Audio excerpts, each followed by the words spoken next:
Ang mga sumunod na araw ay ginugol namin ni Rafael sa pamamasyal sa mga sikat na lugar dito sa aming probinsya. Inuna naming puntahan ay ang beach na hindi magpapadaig sa ganda. I watch him as his eyes feasted on the magnificent clean water of the ocean. Kung pwede lang na manatili na lang kaming ganito, iyon bang walang ibang iniisip? Sana, palagi na lang kaming masaya at walang problema. Hindi katulad ng sitwasyon namin ngayon na komplikado. Paminsan-minsan ay sumasagi pa rin sa isip ko ang mga sinabi sa akin ni Tita Maricel at Mami Donna. Pero lahat ng pangamba ko ay natatabunan ng saya dahil magkasama kami ni Rafael. Matapos ang buong araw namin sa pag-island hopping, ay nandito naman kami sa isang shrine kasama sina nanay at ang pamilya ni Ate Vicky. As usual, ay madaming tao ang nag-a-attend ng mass. Kilala kasi ang lugar na ito at may schedule din ang healing mass. Magkasabay kaming nagtungo sa tirika ng kandila. Taimtim ako nagdasal na naway mawakasan na ang lahat ng problema ko, na sana ay mapatawad na ako ng mga magulang ni Rafael at sana din ay magkaayos pa si Oliver at Rafael. Pagmulat ko ng mga mata ay napansin ko agad si Rafael na nakatitig sa akin. Bakit? Nagtatakang tanong ko. Nothing.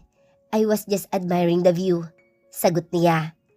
Hindi ko alam kung ako ba ang tinutukoy niya o ang paligid dahil totoo namang napakaganda dito sa lugar na at maliwalas ang panahon. Naglakad kami at naupo sa isang bench habang pinapanood ang ilang pamilya na nagpapapicture at ang mga batang tumatakbo sa damuhan. Ganoon lang din ang gusto ko. Simple pero masayang pamilya. Kahit noon ay hindi naman ako naghangad na tulad ni Rafael. Naalala ko nung college pa lang ako. Nagpunta ako dito kasama ng mga kaibigan ko. Hindi alam ni nanay na nandito lang ako. Akala nila nasa school pa ako. Natatawang kwento ko sa kanya habang nakatingin sa kawalan. Medyo malayo na ang lugar na to sa bahay namin, kaya madalang din akong makapunta dito. Pasaway ka pala talaga noon pa, komento niya. Of course not. Inaya lang ako ng mga kabarkada ko. Ako naman, na curious, syempre, sumama ako. Hindi na siya sumagot, pero ramdam kong nakatingin pa rin siya sa akin at naghihintay ng kasunod kong sasabihin. Ang bata ko pa noon pero nagdasal talaga ako tungkol sa lalaki. Sabi ko, sana naman matinong lalaking ibigay sa akin. Yung mabait at aalagaan ako. Yung mag-aalok sa akin ng kasal. Kapag nangyari yon, nangako akong isasama ko talaga siya dito. Ewan ko ba kung bakit si Oliver ang nakilala ko. Gwapo nga, mayaman at mahal daw ako. Pero hindi naman niya ako kayang pakasalan.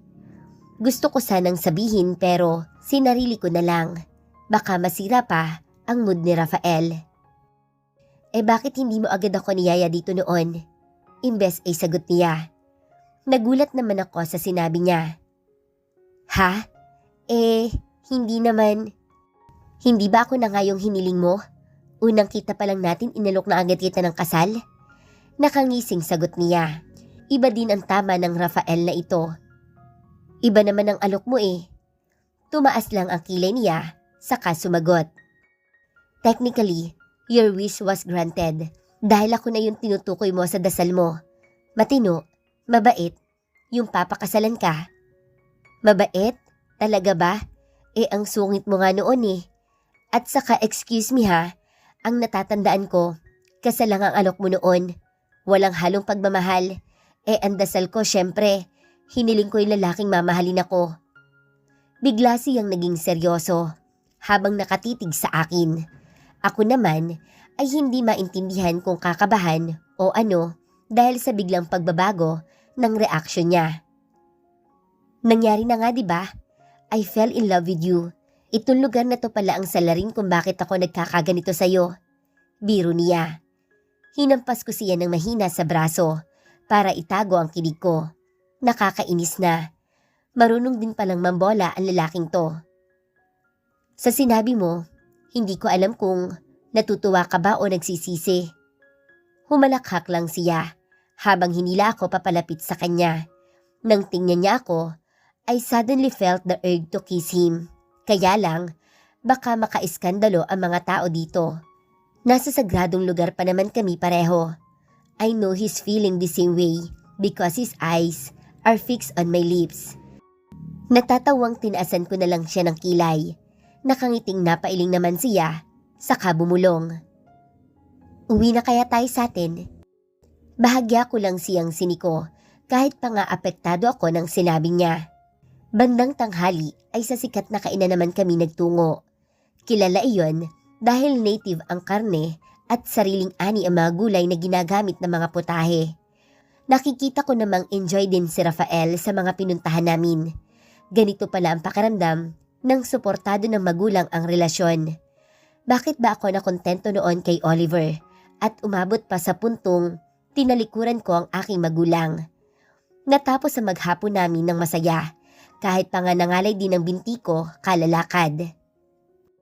Salamat sa inyo mga anak at kahit papaano nakapasyal din kami at ang mga bata. Pasasalamat sa amin ni nanay. Nakauwi na kami sa bahay at nagpapahinga. Tinutulungan niya akong iayos ang mga gamit namin ni Rafael dahil kinabukasan ay babiyahin na naman kami. Tulad nung nakaraan ay may mga sariwang prutas at gulay na namang pabaon sa amin si nanay. Wala po yun, Nay. Sagot ko. Si Rafael naman ay nasa labas doon ng bahay at may kausap sa cellphone. Sa susunod anak ha, kung magkakaroon kayo ng problema ng asawa mo, huwag kang umaalis ng basta na lang. Asawa ka ni Rafael, ang pagsasama ay dumadaan talaga sa madaming pagsubok. Mali yung ginawa mong basta ka nalang aalis. Mabuti at sinundan ka pa dito. Puna ni nanay. Akala ko ay nakaligtas na ako sa sermon niya. Hindi pa rin pala. Opo, Nay. Naiintindihan ko po. Alam ko na po ngayong mali ako. Pero huwag mong hahayaang saktan ko ulit ng mga pamilya niya. Sa totoo, ay natatakot akong bumalik ka doon sa kanila. Kaya lang, ano bang magagawa ko? Asawa ka niya. Kung nasan siya, dapat naroon ka din. Basta nangako naman siya sa amin ng tatay mo na hindi na mauulit ang pananakit sa'yo. Opo, Nay. Huwag na po kayo mag-alala, Nay. Sus, paano ba ako hindi mag-aalala sa'yo? Promise po, Nay. Magiging okay na po ako. Tiningnan lang ako ni nanay saka ngumiti. O siya, magpahinga na kayo mag-asawa at maaga pa kayong babiyahe bukas. Kami ni tatay mo ay matutulog na rin. Nagtungo na ako sa dating kwarto namin ni Ate Vicky na siya naming inuukupan ni Rafael. In fairness, hindi naman nagrereklamo si Rafael kahit na mainit at maliit lang ang kama dito. Naglinis na ako ngunit si Rafael ay busy pa rin sa labas dahil naririnig ko ang boses niya sa tapat ng bintana ng kwarto. Siguro, sa tagal niyang nawala sa opisina, tambak na ang trabaho niya. Nauna na akong nahiga sa kama. Ilang minuto ako nakahiga nang maramdaman ko ang pagpasok niya at diretsyong nahiga siya sa tabi ko. Pumulupot ang braso niya sa aking bewang. Pero hindi na ako gumalaw. Nakatalikod ako sa kanya. At ang plano ko ay matutulog na talaga. Kaya naman laking gulat ko nang biglang gumapang ang kamay niya papasok sa panjamang suot ko. Napaiktad ako at gulat na napamulat ang mata. Rafael, mahinang saway ko nang pumasok ang kamay niya sa underwear ko. Bahagya ko pang hinawakan ng braso niya pero hindi ko naman magawang alisin iyon. Rafael, saway ko ulit ngunit wala siyang tugon. Ibinaon lang niya ang ulo sa aking batok na naghatid naman sa akin ng kiliti. Maririnig tayo ni nanay. Saway ko pa rin kahit pa nga unti-unti akong nadadala sa ginagawa niya. Magkadikit lang ang kwarto namin ni nanay kaya baka marinig talaga nila kami. They understand, bulong niya. Gusto kong matawa sa sinabi niya. Nakakahiya sa kanila. Ayaw mo? Tanong niya at pansamantalang itinigil ang ginagawa. Agad naman ako napaungol at hindi ko alam kung dahil sa tanong niya o dahil sa pagtigil ng kamay niya. Hindi ko na natapos ang sasabihin ko nang bigla siyang umibabaw sa akin at nilusob ako ng halik sa labi. Medyo tinamaan niya yung dingding na gawa sa plywood na tanging nagsisilbing divider sa kwarto namin ni nanay. Isinanyas ko na lang sa kanya na magdahan-dahan siya sa pagkilos. Natatawang tumango naman siya. Muli niyang inabot ang labi ko at di ko mapigilang mapaungol nang maging mapusok ang mga halik niya. Matapos ang masayang bakasyon namin ni Rafael sa probinsya, ay kailangan naming bumalik sa Manila. Kailangan na naming harapin ang realidad namin. Hindi maalis sa akin ang kaba sa bawat araw. Takot ako na baka bigla na lang dumating si Tita Maricel at ang mga magulang ni Rafael at ipagtabuyan ako. Ang tangi ko na lang pinanghahawakan ay ang pangako ni Rafael na aayusin niya ang sitwasyon namin. Sa pagbalik namin ay masaya kaming sinalubong ni na Aling Neng at Jessica. Ang totoo ay nahihiya ako sa kanila pero napansin kong wala namang nagbago sa pakikitungo nila sa akin. Hanggang sa lumipas ang ilang linggo pero wala ako naging balita sa pamilya ni Rafael. Hindi din siya masyado nagkukwento tungkol sa kanila kaya hindi ko maiwasang mag-alala. Paano kung tuluyan na silang nagkaroon ng hidwaan dahil sa akin? Ako na naman ang dahilan. Sa ikalawang pagkakataon ay naging selfish naman ako at inuuna ang puso. Ramdam kong hindi lang sinasabi sa akin ni Rafael kung ano man ang naging pag-uusap niya at ng mga magulang. Alam ko naman na hindi pa rin nila ako napapatawad dahil kailanman ay hindi na sila nagpaparamdam sa amin. Naaawa ako sa asawa ko at nalulungkot sa naging sitwasyon niya. "What are you thinking?" Tanong sa akin ni Rafael. Naupo siya sa sofa sa loob ng kwarto at may binabasang mga dokumento. "Wala naman, naisip ko lang ang parents mo. Siya nga pala, babalik na ako sa trabaho simula bukas." Paalam ko. "Are you sure you still want to work?" Tanong niya.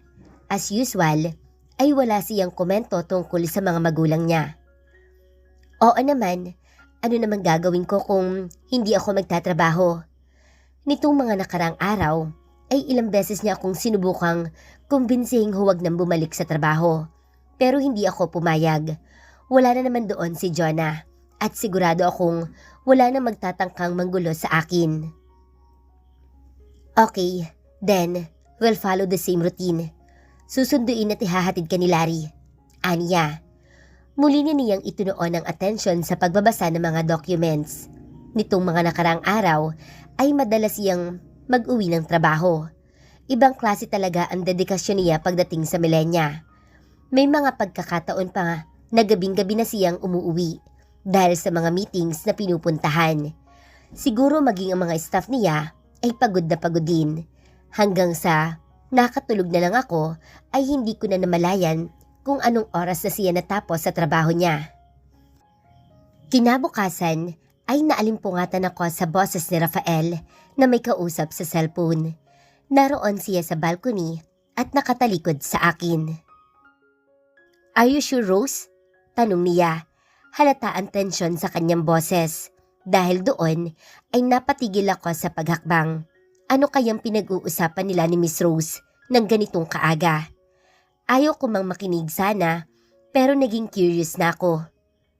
"Okay, what time?" Tanong ulit ni Rafael. Napahilot siya sa sentido habang nakikinig sa kung anumang sinasabi ng nasa kabilang linya. "If that's what Lolo Miguel really wants, then please, notify all stockholder that an executive meeting will held today. Tell them it's urgent." Sagot ni Rafael, saka tinapos ang tawag. Nang ibaba niya ang cellphone, ay narinig ko ang kanyang paghugot ng malalim na hininga. Itinukod niya ang dalawang kamay sa balostre ng balkonahe. Pinanood ko siya habang nakatitig lang siya sa kawalan at tila may malalim na iniisip. Laglag ang balikat niya at kay lungkot niyang tingnan. Kahit nakatalikod siya sa akin, ramdam kong may bumabagabag sa kanya. Malamang may kinalaman iyon sa naging pag-uusap nila ni Rose. Tama ba na mahirapan siya na ganito dahil sa akin? Hindi na ako nakatiis, kaya nilapitan ko siya at niyakap mula sa likod. "I'm sorry, Bulong ko. Hinarap niya ako at hindi nga ako nagkamali. Bakas ang lungkot sa gwapo niya mukha. For what? Mukhang wala pa rin siyang balak aminin sa akin kung ano ang sitwasyon niya. Narinig ko kanina, si Miss Rose ang kausap mo, hindi ba? Anong problema? Ngumiti siya, pero hindi iyon umabot sa kanyang mga mata. Wala naman, don't worry about. Rafael, putol ko sa kanya. Huwag mo nang ilihim sa akin. Asawa mo ako, hindi ba? May karapatan akong malaman kung anong nangyayari. Alam ko at nararamdaman ko na may bumabagabag sa'yo. Bigla naman siyang natigilan. Tinitigan niya ako at halata kong nag-aalangan pa rin siya. Please, ipaalam mo naman sa akin kung anong sitwasyon dahil simulang bumalik tayo dito, wala ka sa akin sinasabi, kahit sa pamilya mo. Alright, putol niya sa pakiusap ko. Iniwas niya mga mata nang magsalita. Lolo Miguel wanted to hold the annual executive meeting today. It's so unexpected and little ahead of schedule. 2 months earlier, to be precise, he informed through Rose, which is strange. Usually, ako mismo ang tinatawagan ni Lolo kapag may mga gusto siyang ipagawa sa milenya. Bakit daw? Anong meron sa meeting na yon? Kinakabahang tanong ko. Naging mailap ang kanyang mga mata, para bang ayaw niyang sagutin ang tanong ko. Sa meeting na iyon, ginagawa lahat ng importanteng desisyon sa kumpanya. This include the appointment of the Millennia's new CEO. Unfortunately, that was one of the agendas. Malungkot na sagot niya. Nanginig ako sa narinig at parang may bumara sa aking lalamunan. Pilit man niyang itago, pero ramdam ko kung gaano siya nasasaktan ngayon. Ang makita si Rafael na ganito ay bago para sa akin. Ang milenya ang buhay niya. Halos lahat ng oras niya ay doon niya ginugol. Pagkatapos ay babawiin lang sa kanya ng gano'n na lang. At dahil sa akin, hindi pa man, ay napaiyak na ako sa sobrang guilt. Hey, don't cry. Pag-alo niya sa akin. Ikinulong niya sa mga palad ang aking mukha. Sorry, kasalanan ko. Shh, tanggap ko. Kahit ano pa man ang mangyari, mamaya sa meeting, tatanggapin ko. Huwag mong sisihin ang sarili mo. Milenya isn't mine to begin with. I still have my share. Kahit alisin nila ako doon, it's okay with me. Kaya huwag ka na mag-alala, okay? Kahit na anong sabihin ni Rafael, ay ayaw paawat ng mga luha ko. Mahigpit ko na lang siyang niyakap. Ito na mga araw na kinatatakot ko. Iyong mga consequences na pagpili sa akin ni Rafael. Hindi na namin maiiwasan ito. Wala na kaming ibang choice, kundi kaharapin ito na magkasama. Sana, sapat ang mga yakap para burahin ang sakit na nararamdaman niya. Hindi man niya aminin sa akin, alam kong labis siyang nahihirapan sa sitwasyon. Hanggang sa makarating ako sa opisina, ay hindi na naalis ang pag-aalala ko sa kanya. Magiliw akong sinalubong ni Ma'am Abigail at Nina. Maging ang mga dating kaibigan ni Jonah ay nakangiti din sa akin. Gustuhin ko mang mag-focus sa trabaho ko pero hindi ko magawa. Unang araw ko pa naman pero ang isip ko ay lumilipad kay Rafael. Sigurado akong nasa opisina na siya. Panay ang tingin ko sa orasan at cellphone ko kung may message o tawag ba siya. Ang sabi niya sa akin ay babalitaan niya ako sa magiging meeting nila. Ngunit dumating na ang morning break pero wala pa rin siyang paramdam sa akin. Sa huli ay ako na ang tumawag sa opisina niya. Hello? Boses iyon ng babae. Hello? This is Angela. Can I talk to my husband? Nag-aalangang tanong ko. I'm sorry, Ma'am Angela, but Sir Rafael is on the meeting right now. Sagot ng babae. Kanina pa ba? Hindi ko maiwasang itanong. No, ma'am. Kakadating lang po ni Chairman, kaya kaka-start pa lang nila. Alam kong si Lolo Miguel ang tinutukoy nilang chairman. Kung gayon, ay tuloy na talaga ang meeting. Mali yata ang desisyon kong tumawag dahil lalo akong nilusob ng kaba. Ganun ba? Sige, salamat ha. Hinahapong ibinaba ko ang telepono. Hoy, okay ka lang ba? Parang balisa ka. Hindi na napigilang magtanong ni Nina. Napansin niya siguro na maya't maya kong sinisilip ang cellphone ko. Oo, I'm sorry. Sagot ko na hindi siya tinitingnan. Sigurado ka bang ready ka nang pumasok ulit? Nag-aalala pa rin niyang tanong. Oo, pasensya ka na. May meeting lang kasi si Rafael ngayon na importante. Ako ang kinakabahan para sa kanya. Paliwanag ko. Ikaw talaga, Angela. Natatakot ka pa rin pala para sa kanya. Siya na nga ang big boss ng Milenya, di ba? Natatawang sagot ni Nina. Kung alam lang nila kung para saan ang meeting na tinutukoy ko. Kilalang kilala si Rafael bilang big boss ng Milenya. Kung maaalis siya, ano kaya ang sasabihin ng mga kaibigan niya at ng kakilalang negosyante? Pihadong magiging maugong sa usapan iyon sa business section ng mga news. Lumipas ang maghapon at para akong praning na naghihintay sa tawag niya. Maging ang sumundo sa akin ay si Larry lang. Sinubukan kong magtanong sa kanya kung may alam ba siya sa naging meeting ng Milenya. Pero maging siya ay blanco. Hindi daw siya kinokontak ni Rafael buong maghapon. Gumabi na lang ngunit hindi pa rin dumadating si Rafael. Sa bawat minute ay nadadagdagan ng aking pag-alala. Nasa sala na ako at naghihintay sa kanya. Maging si Rose ay hindi na sumasagot sa tawag ko. Ma'am, hindi ka ba nahihilo sa ginagawa mo? Kanina ka pang palakad-lakad dyan. Sita sa akin ni Jessica. Kung alam lang nila ang pinagdadaanan ni Rafael ngayon. Hinihintay ko kasi si Rafael. Halos mapalukso ako nang marinig ko ang boses niya sa aking likuran. Angela, tawag niya. Nalingunan ko siya na nakatayo sa main door. Baka sampagod sa kanya. Hindi na rin siya nakasuot ng coat at ang polo shirt ay nakabukas pa ng ilang botones. Animoy galing siya sa isang digmaan at siya ang talo. Patakbo akong lumapit sa kanya. Kumusta ang meeting? Anong nangyari? Kinakabahang tanong ko. Bumaba ang mga mata niya sa akin. Nakatitig lang siya sa akin at ako naman ay parang tinatambol ang dibdib habang naghihintay ng sagot niya.